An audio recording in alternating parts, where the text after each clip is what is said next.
ఇక స్లీవ్స్ మడచాల్సిన సమయం వచ్చింది. అబద్ధాల యోధుల్ని మట్టి కల్పించాల్సిన సమయం వచ్చింది. మీ మీదకు పదను పెట్టి మంచి చేస్తున్న ప్రభుత్వానికి అండగా నిలబడాల్సిన సమయం వచ్చింది.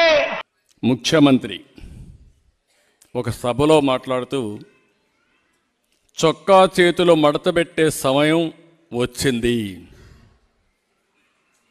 చొక్కా చేతులు మడత పెడతాడంట. నువ్వు మీ వైసీపీ కార్యకర్తలు చొక్కాలు మడత పెడితే మా టీడీపీ కార్యకర్తలు, జన సైనికులు, ప్రజలు కుర్చీలు మడత పెడతారు.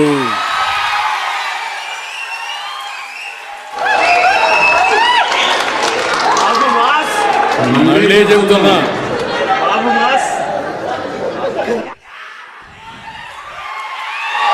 సీఎం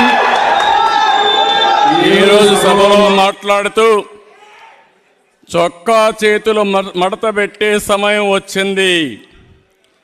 నువ్వు మీ వైసీపీ కార్యకర్తలు చొక్కాలు మడత పెడితే మా టీడీపీ కార్యకర్తలు, జన సైనికులు, ప్రజలు కుర్చీలు మడత పెడతారు.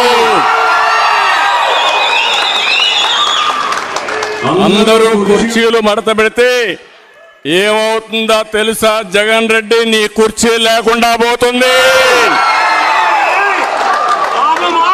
నువ్వు ముఖ్యమంత్రి హోదాలో ఉన్నావు. ఎన్నికలంటే ద్వంద్వ యుద్ధం. చొక్కాలు, చేతులు, కుర్చీలు మడత పెట్టడం కొట్టుకోవడానికి కాదు. ఆ విషయం గుర్తుపెట్టుకొని ప్రవర్తిస్తే మేము కూడా గౌరవంగా ఉంటాం. కబద్దార్, జాగ్రత్తగా ఉండమని మరొక్కసారి సభ ద్వారా హెచ్చరిస్తున్నా. మంచికి కూడా హద్దులుంటాయి. పిచ్చి పిచ్చి కూతలకు వస్తే దానికి పరిష్కారం చూపించే ధైర్యం కూడా 5 కోట్ల ప్రజలకు ఉందని మరొక్కసారి హెచ్చరిస్తూ